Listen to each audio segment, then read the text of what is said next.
Okay, so without further ado, let's dive right in. Raskolnikov walked after him. This is chapter 5. Sverdlov spent most of last chapter talking about his marriage to a young woman. I think he may be trying to mislead Raskolnikov because I think he's giving the impression that he was after Dunya. So he might be trying to throw Raskolnikov off the case for one or more reasons. "What's this?" cried Sverdlov, turning around. "I thought I saw one go right, the other go left." And he goes right. "It means that I am not going to lose sight of you now." "What?" Both stood still and gazed at one another, as though measuring their strength. "From all your half-tipsy stories," Raskolnikov observed harshly, "I am positive that you have not given up your designs on my sister, but are pursuing them more actively than ever."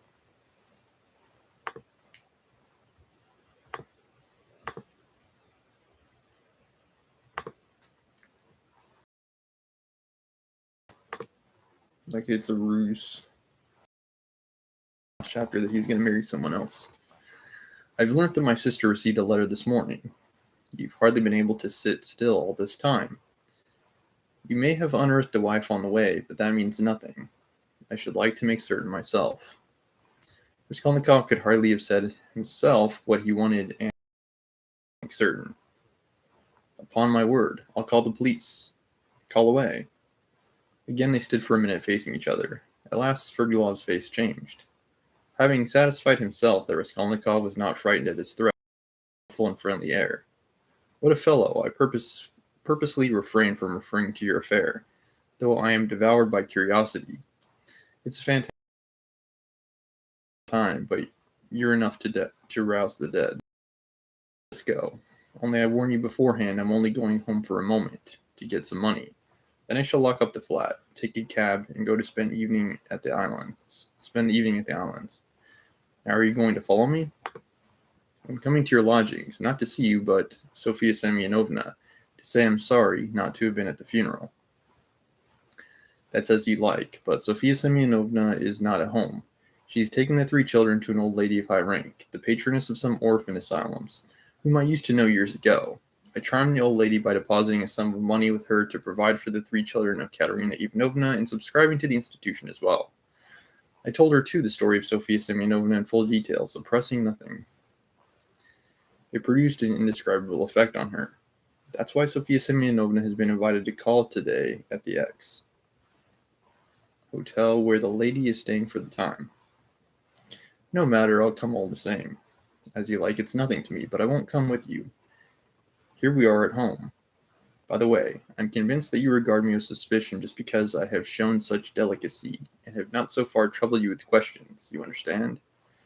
Struck you as extraordinary, I don't mind betting it's that. Well, it teaches one to show delicacy, and to listen at doors.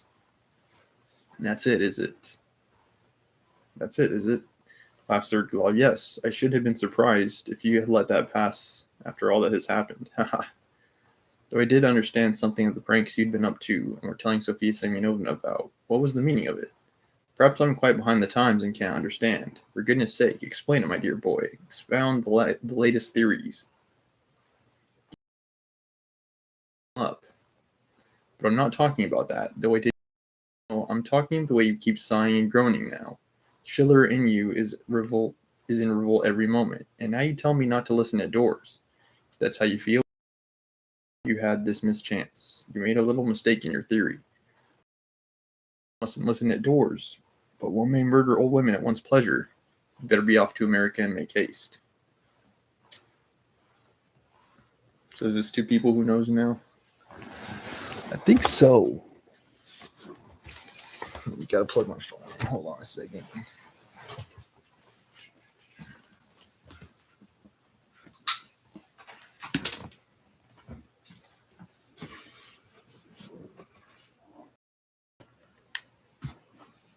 There you go.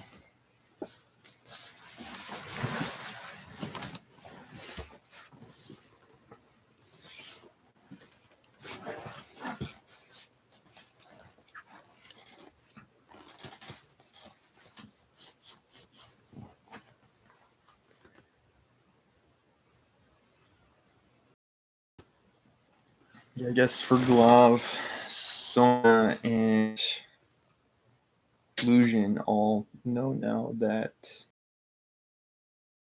I believe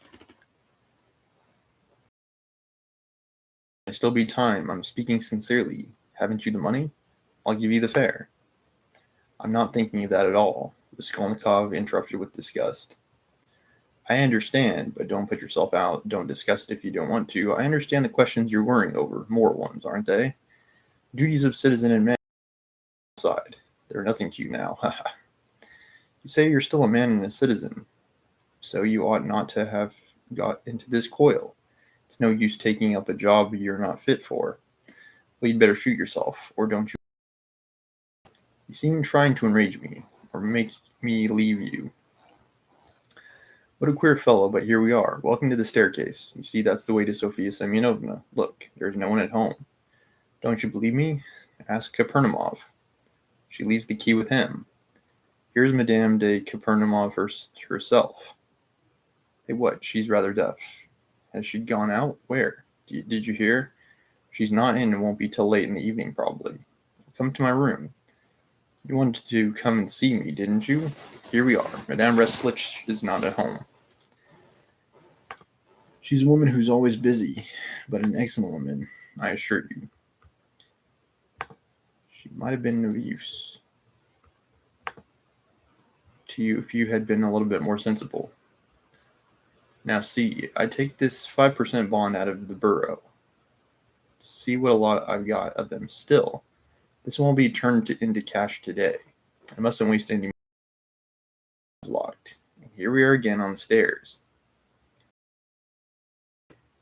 I'm going to the islands. Would you take a lift? I'll take this carriage. You refuse. You're tired of it. Come for a drive. I believe it will come on to rain. Never mind. We'll put down the hood. Svrglov was already in the carriage. Raskolnikov decided that his suspicions were at least for that moment unjust. Back towards the Haymarket.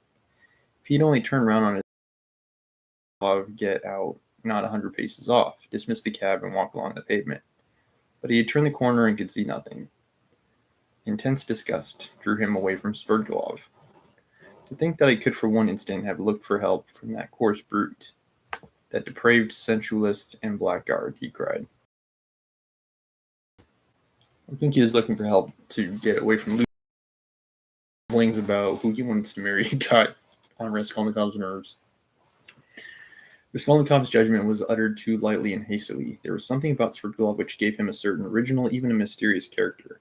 As concerned his sister, Raskolnikov was convinced that Svrglov would not leave her in peace, but it was too tiresome and unbearable to go on thinking and thinking about this.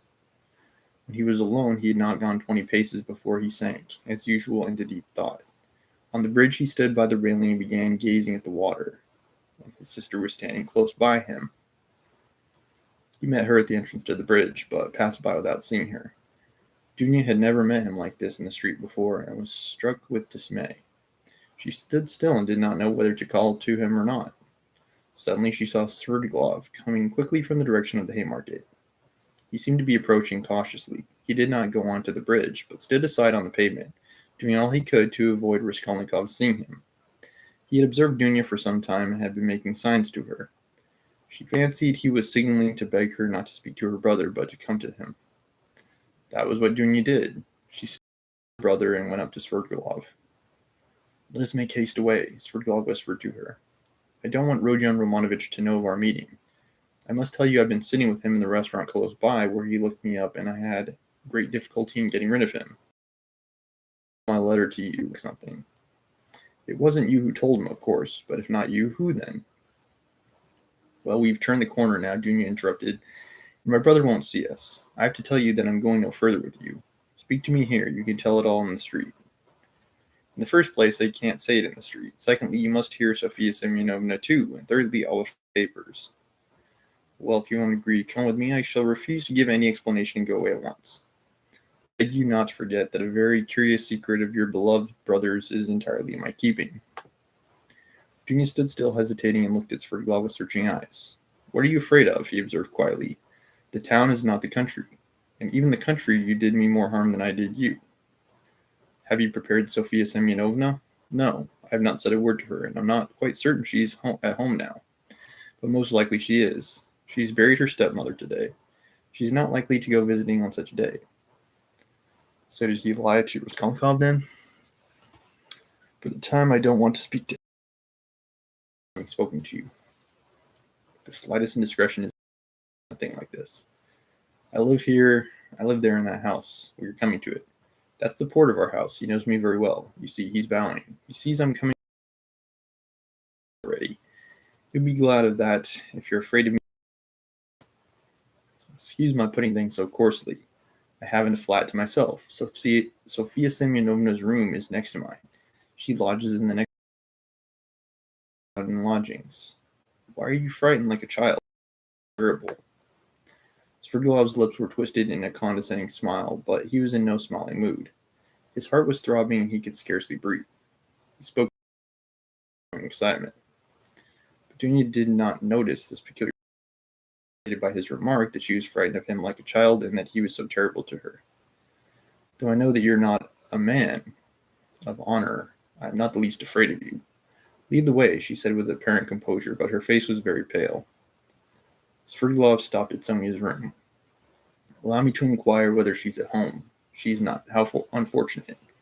But I know she may come quite soon. If she's gone out, it can only be to see a lady about the orphans. Their mother's dead. I've been meddling. If Sofia Semyonovna does not come back in 10 minutes, if you like. This is my flat. These are my 2 rooms. Madame Reslich, my landlady, has the next room. Now look this way. I'll show you my chief piece of evidence. This door from my bedroom leads into 2 perfectly empty rooms, which are to let. Here they are. You must look into them with some attention. Sverdlov occupied 2 fairly large furnished rooms. Dunya was looking about her mistrustfully, but saw nothing special in the furniture.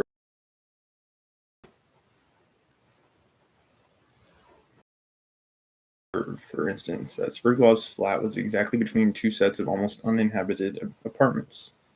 His rooms were not entered directly from the passage, but through the landlady's 2 almost empty rooms. Locking a door leading out of his bedroom, Sverdlov showed Dunya the 2 empty rooms that were to let.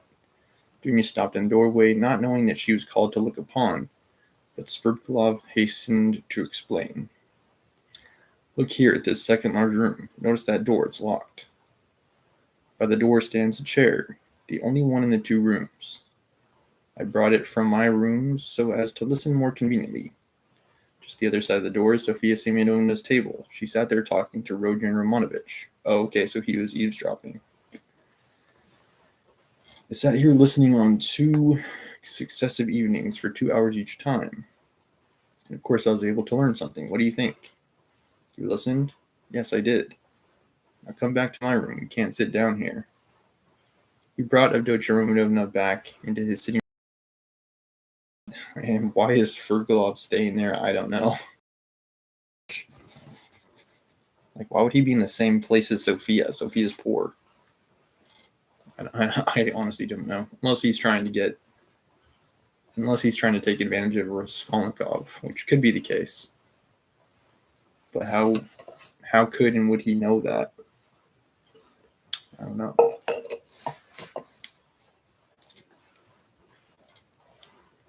Like, how would he know to be there, basically? I don't know.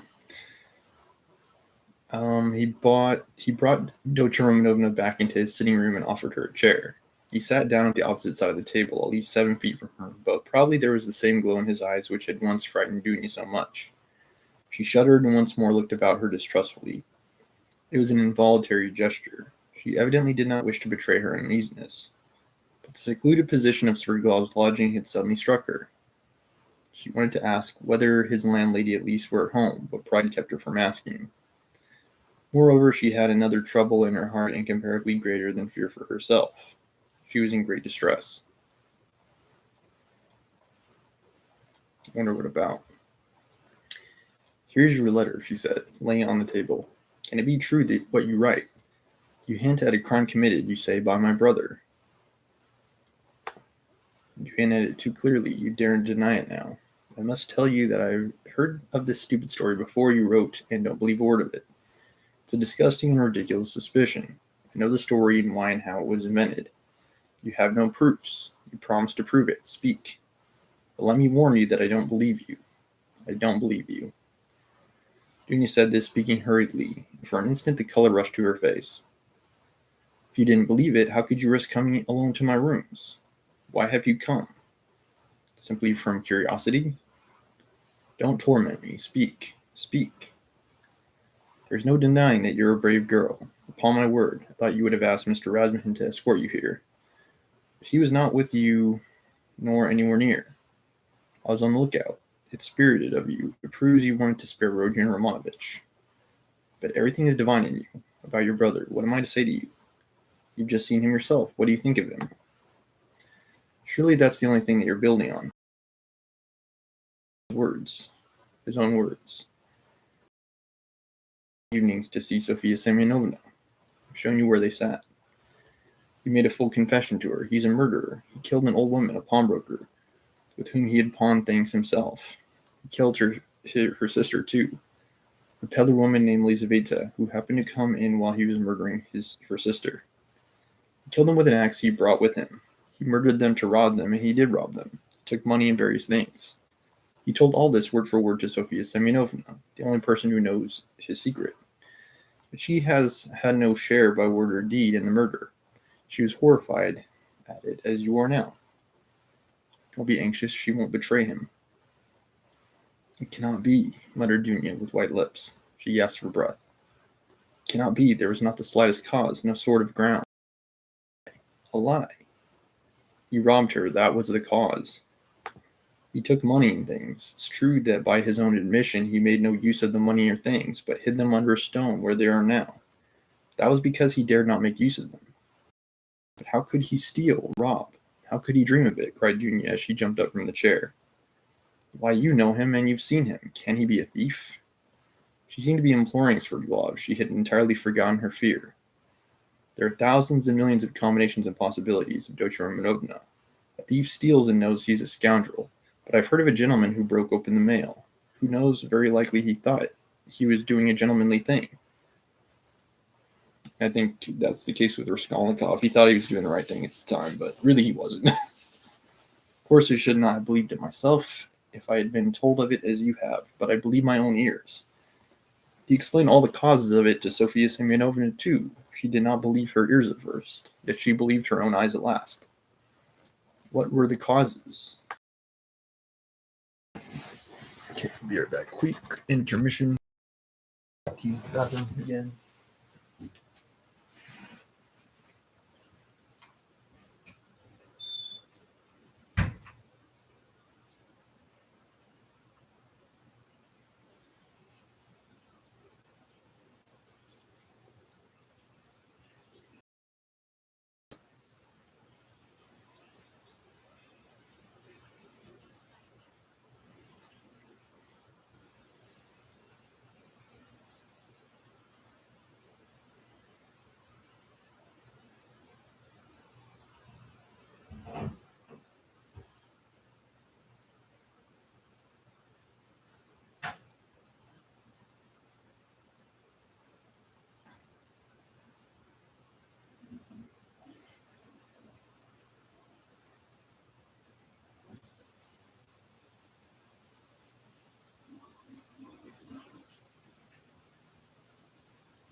Okay, I'm back. My desk, there we go.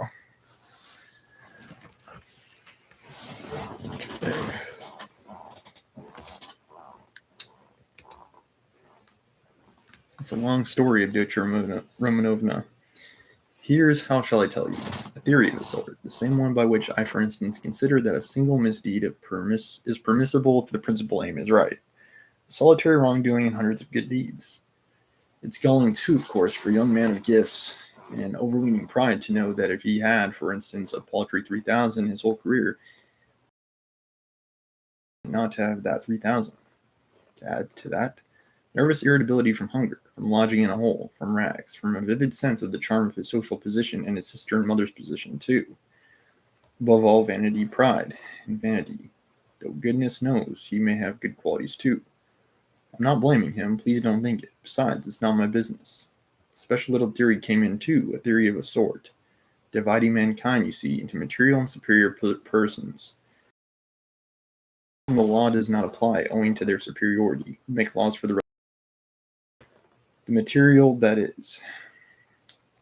It's all right as a theory, but un theory comme un autre. Napoleon attracted him tremendously, that is. What affected him was that a great many men of genius have not hesitated at wrongdoing, but have overstepped the law without thinking about it. He seems to have fancied that he was a genius too, that is, he was convinced of it for a time. He suffered a great deal and is still suffering from the idea that he could make a theory, but was incapable of boldly overstepping the law. So he is not a man of genius. That's humiliating for a young man of any pride, in our day especially. Yeah, I still don't know why he was comparing himself to Napoleon. They're nothing alike. But remorse, you deny him any moral feeling then. Is he like that? Avdotya Romanovna, everything is in a muddle now. Not that it was ever in very good order. Russians in general are broad in their ideas, Avdotya Romanovna, broad like their land, and exceedingly disposed to the fantastic, the chaotic. But it's a misfortune to be broad without a special genius. Do you remember what a lot of talk we had together on the subject sitting in the evenings on the terrace after supper? He used to reproach me with breadth. Who knows, perhaps we were talking at the very time he was lying here thinking over his plan. Exactly, if he was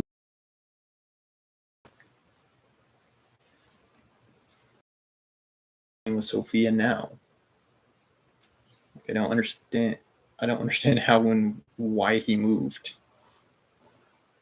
Unless he was able to predict or something like that. I don't know. There are no sacred traditions amongst us, especially in the educated class, Avdotya Romanovna. At the best, someone will make them up somehow for himself out of books or from some old chronicle.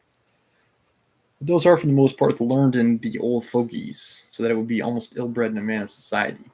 You know my opinions in general, though. I never blame anyone. I do nothing at all. I persevere in that. But we've talked of this more than once before. I was so happy indeed as to interest you in my opinions, Avdotya Romanovna. I know his theory. I read that article of his about men to whom all is permitted. Razmuhin brought it to me. Mr. Razmuhin, your brother? Is there such an article? I didn't know. It would be interesting, but where are you going, Avdotya? I want to see Sophia Semyonovna, Dunya articulated faintly. How do I get to her? She has come in, perhaps. I must see her at once. Perhaps she, Avdotya Romanovna, literally failed her. Sophia Semyonovna will not till night, at least I believe not. She was to have been back at once, but if not, then she will not be until quite late. Then you're time. I don't believe you. I don't believe you, cried Dunya, completely losing her head. Almost fainting, she sank onto a chair which Striglov made haste to give her. Avdotya Romanovna, what is it? Control yourself. Here is some water. Drink a little. He sprinkled some water over her. Dunya shuddered and came to herself.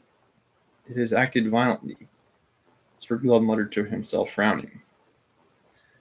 Avdotya Romanovna, calm yourself. Believe me, he has friends. We will save him. Would you like me to take him abroad? I have money. I can get a ticket in 3 days. As for the murder, he will do all sorts of good deeds yet to atone for it. Calm yourself. He may become a great man yet. Well, how are you? How do you feel? Cruel man. To be able to jeer at it. Let me go. Where are you going? To him. Where is he? Do you know? I'm in at that door and now it's locked. When did you manage? He was on the bridge. Yo. You made the decision to leave your brother. We couldn't be shouting all over the flat on such a subject. I'm far from jeering. It's simply that I'm sick of talking like this. How can you go in such a state? Do you want to betray him? It will drive him to fury and he will give himself up. Let me tell you, he is already being watched. They're already on his track. You'll simply be giving him away. Wait a little. I saw him and was talking to him just now. He can still be saved. Wait a bit. Sit down. Let us think it over together. I asked you to come in order to discuss it alone with you and to consider it thoroughly, but do sit down. How can you save him? Can he really be saved? Dunya sat down. Sverdlov sat down beside her. It all depends on you alone. Uttered words for emotion. Dunya drew back. He too was trembling all over. You. One word from you and he's saved. I'll save him. I have money and friends. I'll send him away at once. Get a passport, 2 passports. One for him and one for me. Unless he moves Sonia in with him after the funeral, which I guess somewhat makes sense. Yeah, I don't know. Maybe that was the case.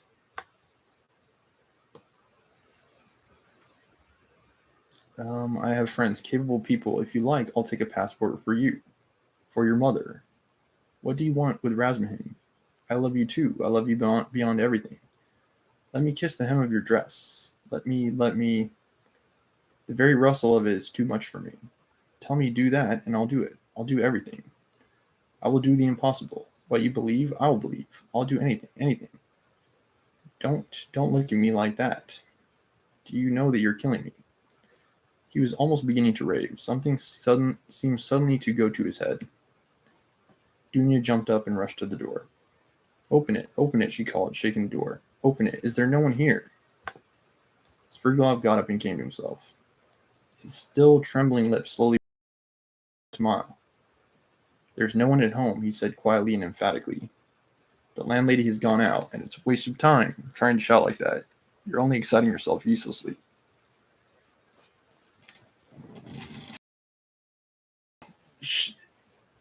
Yeah, I don't know. She lived with the guy.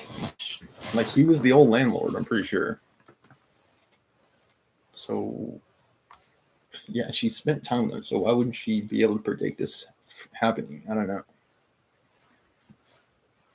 She knew how he was, so I don't know why she would put herself in this situation to begin with. Where's the key? Open the door at once, base man. I've lost the key and can't find it. This is an outrage, cried Dunya, turning pale as death. She rushed to the furthest corner, where she made haste to barricade herself with a little table. She did not scream, but she fixed her eyes on her tormentor and watched every movement he made. Sverdlov remained standing at the other end of the room facing her. He was positively composed, at least in appearance, but his face was as pale as before. The mocking smile did not leave his face. You spoke of outrage just now, Dotya Romanovna. In that case, you may be sure I've taken measures. Sofia Semyonovna is not at home. The Kapernamovs are far away. There are 5 locked rooms between. I'm at least twice as strong as you are, and I have nothing to fear besides. For you cannot complain afterwards. You surely would not be willing to actually betray your brother. Besides, no one will believe you. How should a girl have come alone to visit a solitary man in his lodgings? So that even if you do sacrifice your brother, you could prove nothing. It's very difficult to prove an assault of Dotya Romanovna. Scoundrel, whispered Dunya indignantly. Yeah, I don't know why she would go there either. As you like, but observe I was only speaking. It's my personal conviction that you're perfectly right. Violence is hateful. You need have no remorse, even if you were willing to save your brother of your own accord. As I suggest to you, you'd be simply submitting to circumstances, to violence, in fact, if we must use that word. Think about it. Your brother's and mother's fate are in your hands. I'll be your slave all my life. I'll wait here. Sverdlov sat down on the sofa about 8 steps from Dunya. She had not the slightest doubt now of his unbending determination. Besides, she knew him. Again, you know the guy. So, suddenly she pulled out of her pocket a revolver, cocked it, and laid it in her hand on the table. Sverdlov jumped up. Ha, so that's it, he cried, surprised by smiling maliciously. Well, that completely alters the aspect of affairs. You made things wonderfully easier for me, Avdotya Romanovna. Where did you get the revolver? Was it Mr. Razmahin? Why, it's my revolver, an old friend. And how I've hunted for it. The shooting lessons I've given you in the country. It's not your revolver. It belonged to Marfa Petrovna, whom you killed. There is nothing of yours in her house. I took it when I began to suspect what you were capable of. If you dare to advance one step, I swear I'll kill you. She was frantic. But your brother? I asked from curiosity, said Sverdlov, still standing where he was.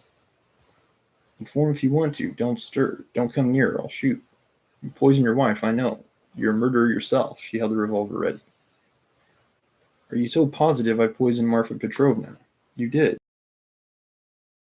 Yeah, I would not be surprised if you did kill her. Poison. I know you went to get it. You had it in readiness. It was your doing. It must have been your doing, scoundrel. Even if that were true, it would have been for your sake. You're lying. I hated you always, always. Oh, Avdotya Romanovna. You seem to have forgotten how you softened to me in the heat of propaganda. I saw it in your eyes. Do you remember that moonlight night when the nightingale was singing?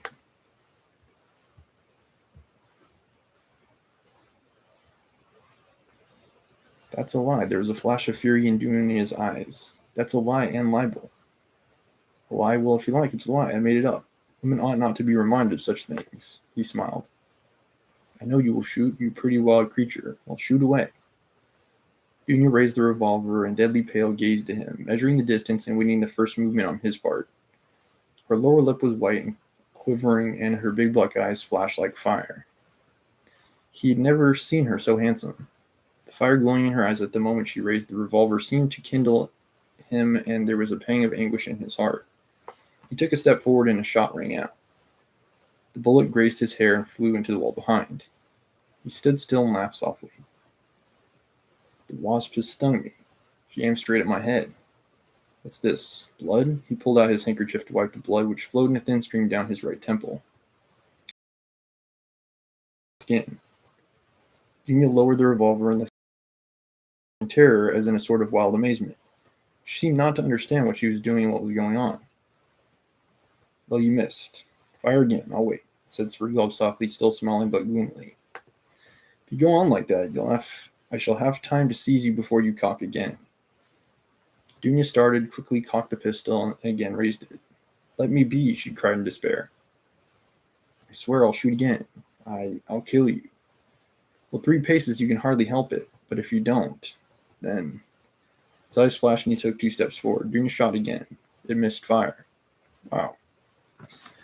You haven't loaded it properly. Never mind. You have another charge there. Get it ready. I'll wait. He stood facing her 2 paces away, waiting and gazing at her with wild determination, with feverishly passionate, stubborn, set eyes. How she could miss at that distance, I don't know. Dunya saw that he would sooner die than let her go. And now, of course, she would kill him at 2 paces. Suddenly she flung away the revolver. She's dropped it, said Sverdlov. Weight seemed to have rolled from his heart. Perhaps not only he may scarcely have felt it at that moment. It was the deliverance from another feeling, darker and more bitter, which he could not himself have defined. He went to Dunya and gently put his arm around her waist. She did not resist, but trembling like a leaf, looked at him with suppliant eyes. He tried to say something, but his lips moved without being able to utter a sound. Let me go, Dunya implored. Sverdlov shuddered. Her voice was now quite different. Then you don't love me? He asked softly. And you can't? Never. Fair. Never. There followed a moment of terrible, dumb struggle in the heart of Sverdlov. He looked at her with an indescribable gaze. Suddenly he withdrew his arm, turned quickly to the window, and stood facing it. Another moment passed. Here's the key. He took it out of the left pocket of his coat and laid it on the table behind him, without turning or looking at Dunya. Take it. Make haste. He looked stubbornly out of the window to take the key. Make haste. Without turning or moving. There seemed a terrible significance in the tone of that make haste. Dunya understood it, snatched up the key, flew to the door, and unlocked it quickly and rushed out of the room. A minute later, beside herself, she ran out onto the canal bank in the direction of the X bridge. Sverdlov remained 3 minutes standing at the window. At last he slowly turned, looked about him, and passed his hand over his forehead. A strange smile contorted his face, a pitiful, sad, weak smile. A smile of despair. The blood, which was already getting dry, smeared his hand. He looked angrily at it, then wetted a towel and washed his temple. Dunya had flown away, laid near the door, and suddenly caught his eye. He stood up and examined it. It was a little pocket 3-barrel revolver of old-fashioned construction. There were still 2 charges and 1 capsule left in it. It could be fired again. He thought a little, put the revolver in his pocket, took his hat, and then went out. Oh man, so Sverdlov is turning into a villain too. It's not just Luzhin now. Luzhin framing Sonya, now it's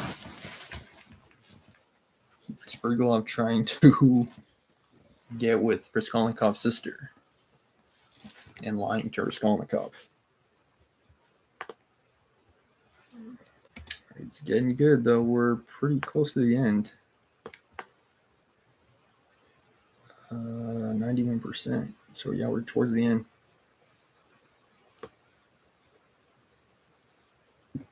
And who knows what he's going to do with that revolver, but...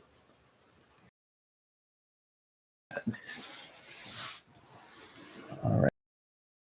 100 Years of Solitude. Thank you for watching.